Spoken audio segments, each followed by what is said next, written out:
Okay, so the question's got to be, why am I sitting here with this case opened on this hp5315a? Well, one thing is I wanted to give you a good look at the inside of it. Very clean, very well made. No sign of any damage, scorching, spray, spatter, anything like that. Exploded capacitors, nothing. Just a nice, shiny, professional-looking interior. On top of that, I'm going to point out this unit right here. What that is a temperature-compensated crystal oscillator made by Bliley, 10 megahertz. A very high-quality oscillator. And it is providing right now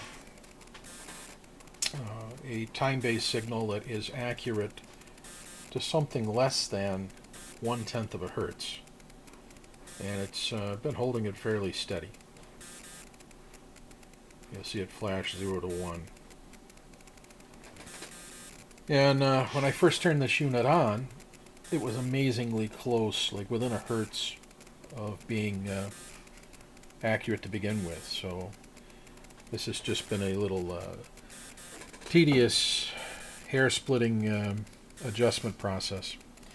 But very nice looking unit, and it is functioning very well. I'm using a rubidium time-based standard here to compare my my signal against and to adjust my frequency. So I'm going to put this thing back together, and we'll run it through some paces. Just bear with me. Well, okay, we've got her back together, and I'll give you a little quick tour here of the front faceplate. As you can see, trying to get the glare of the light here. Very clean faceplate, very shiny, new looking, very low signs of wear. Same thing with the case. Case has almost no sign of any use at all. Let's get that wire out of there.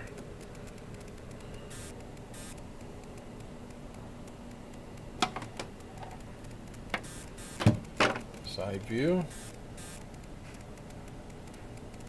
Nice looking stand.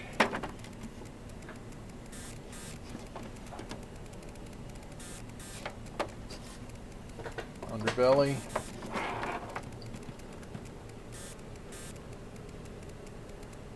Looks good. And finally the rear of the unit just indicates that we have a tcxo and that we're a 110 volt system. So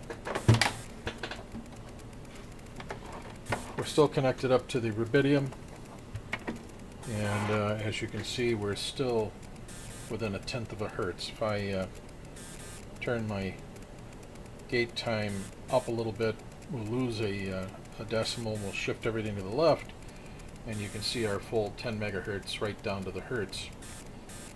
And if I kick it up again, we'll drive the 1 off to the left, but we'll pick up an additional digit, and that'll allow us then to see the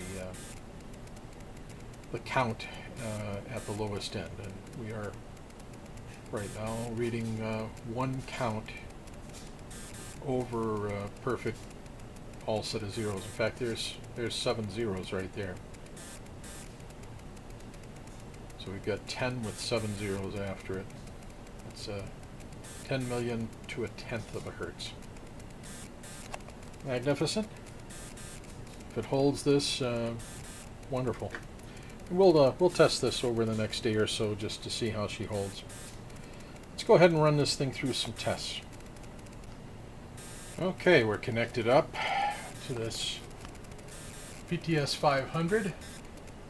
It's a digitally synthesized RF generator, and it is being fed as an external input the time base of the rubidium through my distribution amplifier. So we have it synchronized using the time base, using the rubidium time base, So we are highly accurate coming out of that that RF generator. And as you can see right now, here's a 10 megahertz signal, and we see it accurate all the way down to the whole hertz. And if I turn up the frequency, here we go to 20. There's 20 megahertz, 30, 40,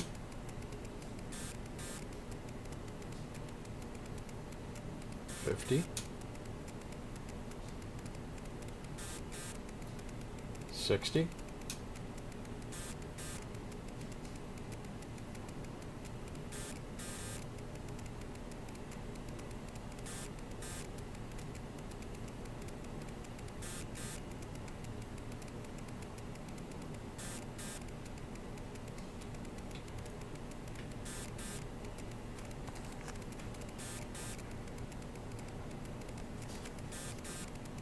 there's 60, 70, 80, 90, and we would go 99, 99.9, 0.99, 0.999. Is that another one?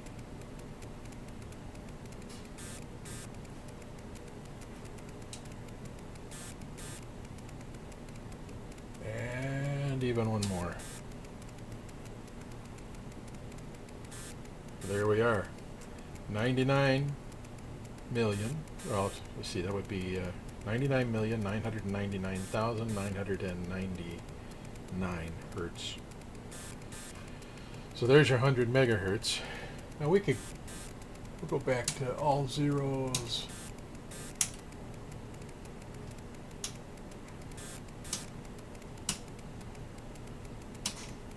Let's make that a 1. Alright, now we're 91. And then let's make this 101. Alright, now you see the overrange indicator on. That's our 100 overrange. We're reading 101 megahertz. Let's try 111.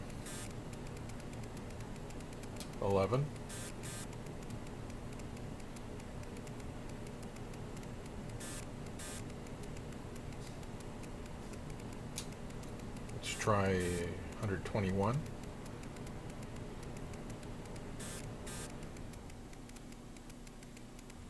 131, 141,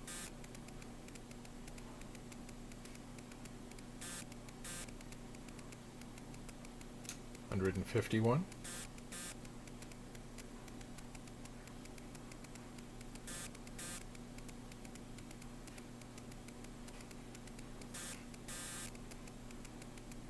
'Okay, so at 151 we are breaking down. 141 we're good. Let's try 142. 43.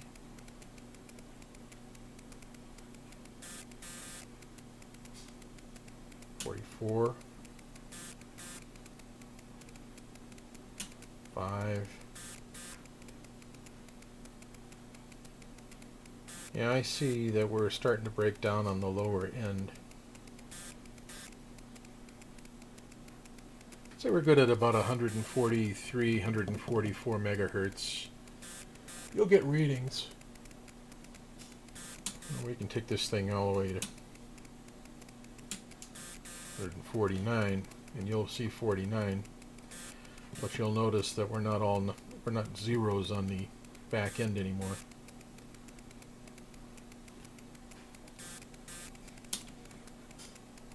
Alright, so 141, 140. We're good. 130.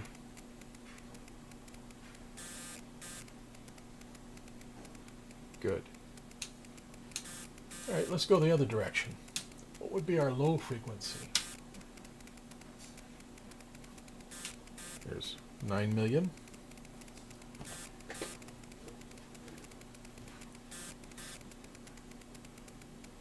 Eight.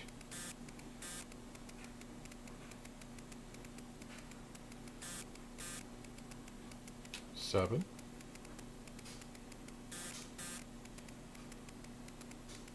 6. 5. 4. 3.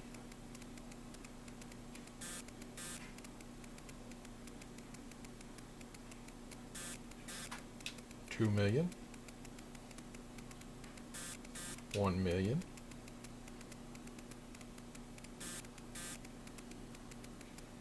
All right. 900,000. Now when I get down around 400,000, I'm going to have to switch off of the PTS and move to something that goes into the lower ranges. PTS is good down to about 400,000. We'll be all right. So let's go 800, 700, 600,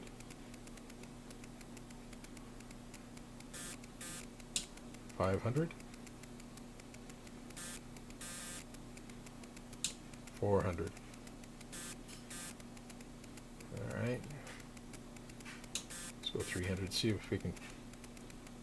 We'll see it start to break. 200.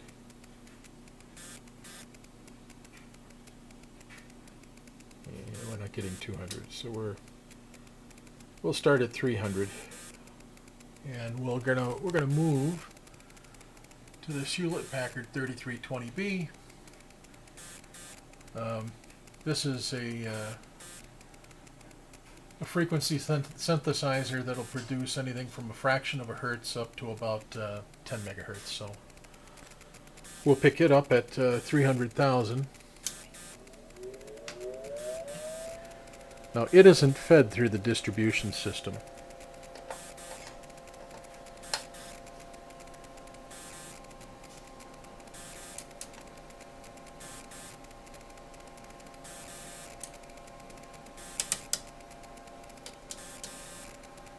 All right.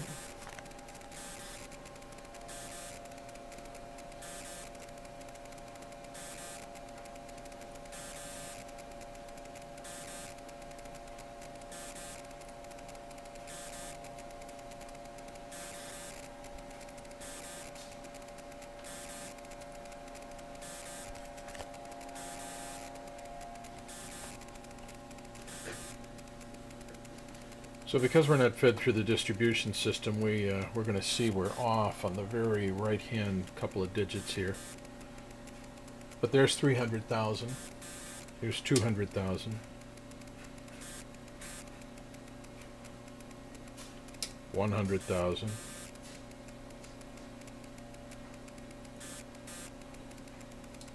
90,000. 1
That's about as close as I can get to it. Alright, let's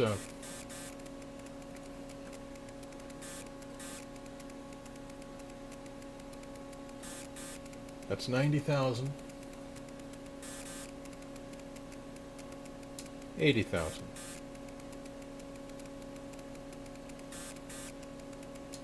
70,000.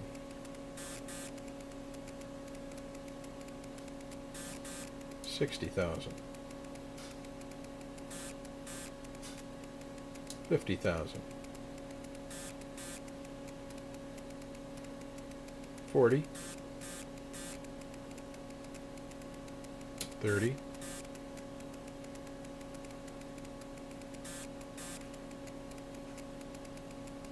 20.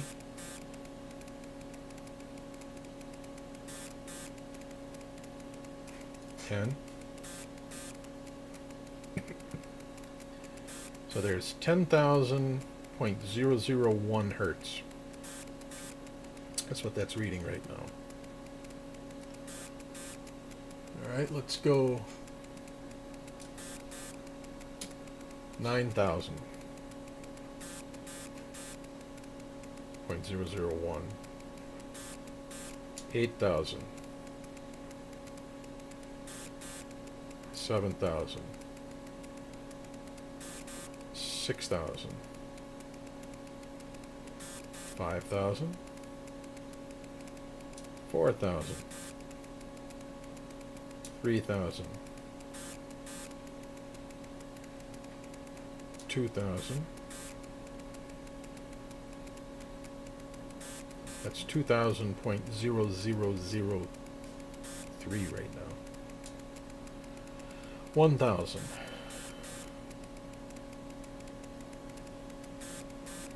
All right.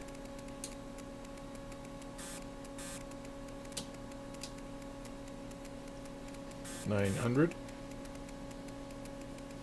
800.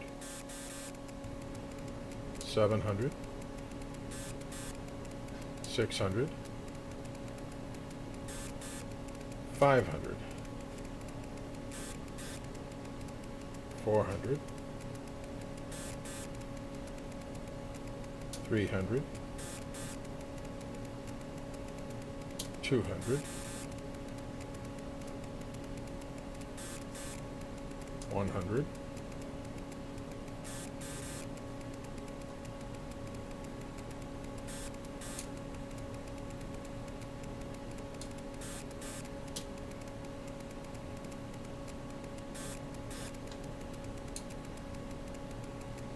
90.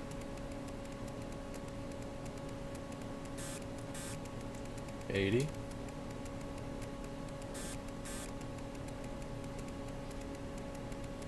70.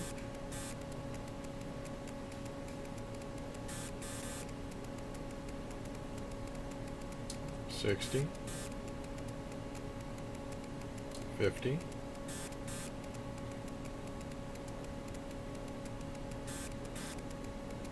40. 30.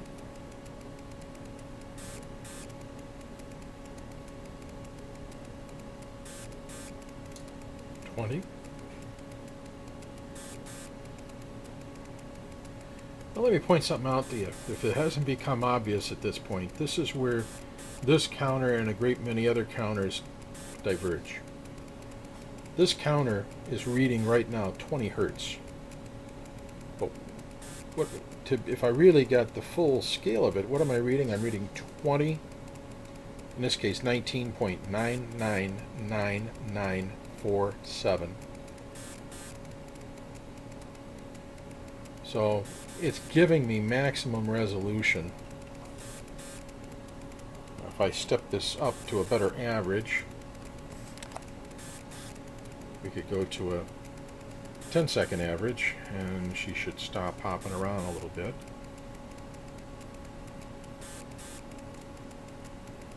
So what it's doing, it's doing reciprocal counting. So we're reciprocal counting, and what we're doing is the unit is providing a string of extremely fast pulses and it's using the input from the generator, from the test source, as a gate, and it's counting the number of fast pulses that can go through for every single cycle of the input, and that tells it, that'll give it an indication of the period, and it's able to take the reciprocal of the period and give you a frequency, and it gives it to you in much greater detail. So like right now, we're reading 20 hertz as 19.99999 on average. So we're good down to the 10,000th place. That's what this is telling me. So let's go 10 hertz. This makes period measurements almost of no importance really, because you can directly read the frequency right on down to the hertz and have multiple decimal places. So you really don't need to take the period measurement to do it. So for audio, this is fantastic. Alright, so there's 10,000. I'm sorry, there's 10 hertz. And we're 10 hertz right down to 10,000th of a hertz. So let's go 9 hertz.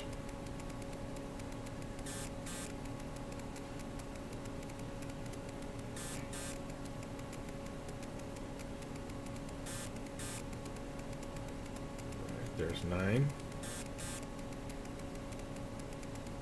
Let's go ahead and turn our gate back up again. We'll lose a little bit of accuracy, but we'll gain in the time that it takes for the display. So we're still reading 9 hertz, and we're keeping it to the 10,000th mark, which is great. So here's 8 hertz, 7 hertz,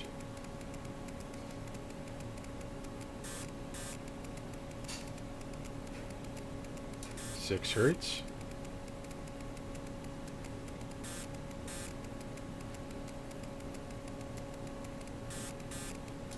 5 hertz,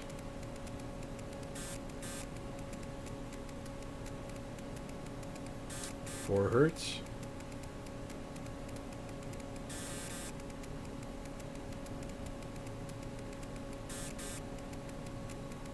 3 hertz,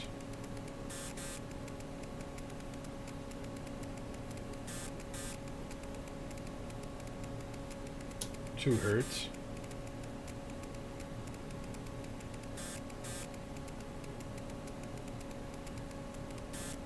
1,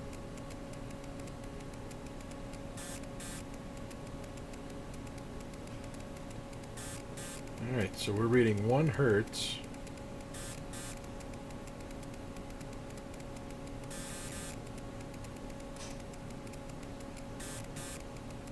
And it's coming out as 1.40. There's 0.999949, so that's good to the 10,000th place. So there we go. I mean, we're reading from less than a hertz all the way up to, what was it, 141? I think it was 141 megahertz on a 100 megahertz counter with extreme accuracy. I love the reciprocal counting feature. That's beautiful. It has you can measure down to DC if you'd like, or you can have an AC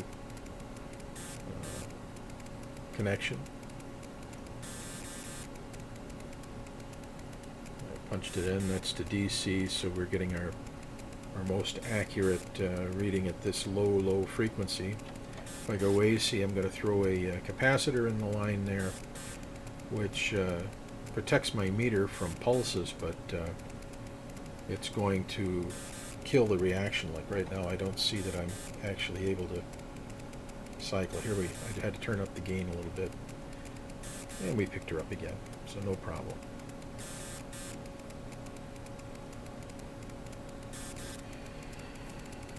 It measures frequency on A. It will measure the ratio of frequencies between A and B. It will allow you to measure the period of A.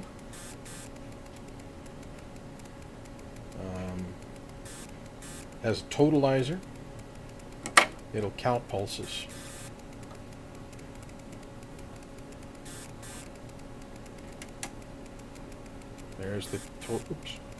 There's the totalizer counter going.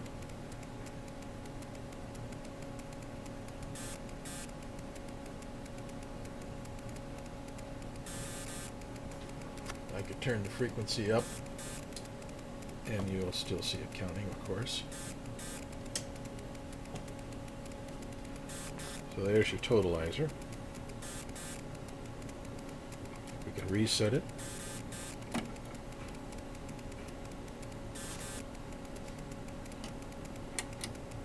Stop it.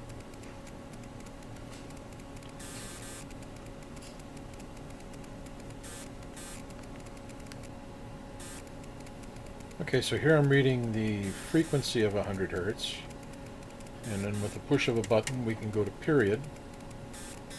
And the period of 100 Hertz, it's telling me it's 10 times 10 to the minus 3, which would be 0.01, which would be 100 Hertz.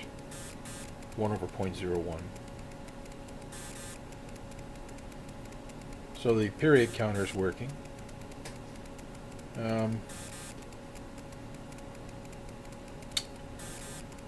There's a bunch of other features on this thing. It's just gonna.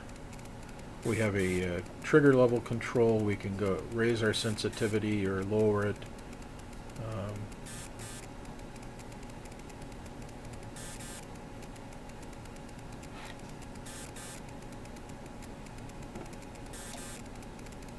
Pushing it out, we've raised our sensitivity. By pushing it in, we've lowered our sensitivity. So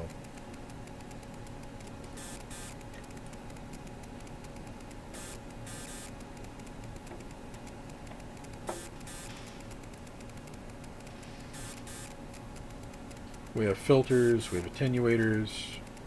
There's an attenuation. Here's attenuation of 1. This is of 10. I'd have to turn up my gain to compensate for that.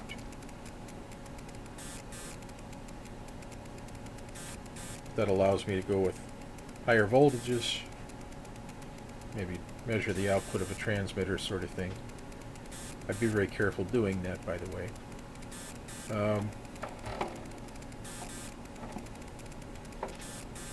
Filter. And then we have the controls for channel 2.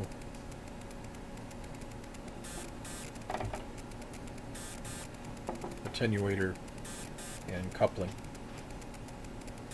You can change the slope of the incoming signal from positive to negative if you wish. Really shouldn't make any difference on the reading if it's symmetrical. Pretty well exhausted, but it's a beautiful device.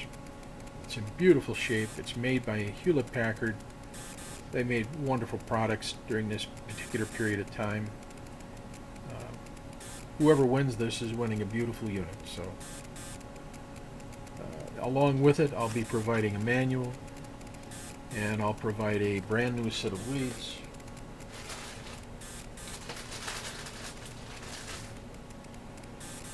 We'll have a new set of coaxial to gator clip, just a kind of a general test lead set. That'll come with it. Okay, here's the counter manual. This has everything you'd need to know. It's the operating and service manual for this Hewlett-Packard 5315. Covers both the A and B models. It has theory of operation, performance tests, specifications, calibration, repair, operation, everything you need to know. Actually, you really can use this manual when you go to operate the unit. Some of the functions are not real clear, but if you follow the directions. Easy to do. Here's photographs of the interior, locations of parts, schematic diagrams, and finally in the end I've included some tear sheets. Like for instance, this particular hp5315a, back in its heyday, cost $2,000 a unit for just the base unit. For the tcxo time base, it was another $200. So we're looking at a $2,200 unit here, in perfect shape, and for a dramatically different price, right? So let's see how she goes. Thanks for listening. Bye.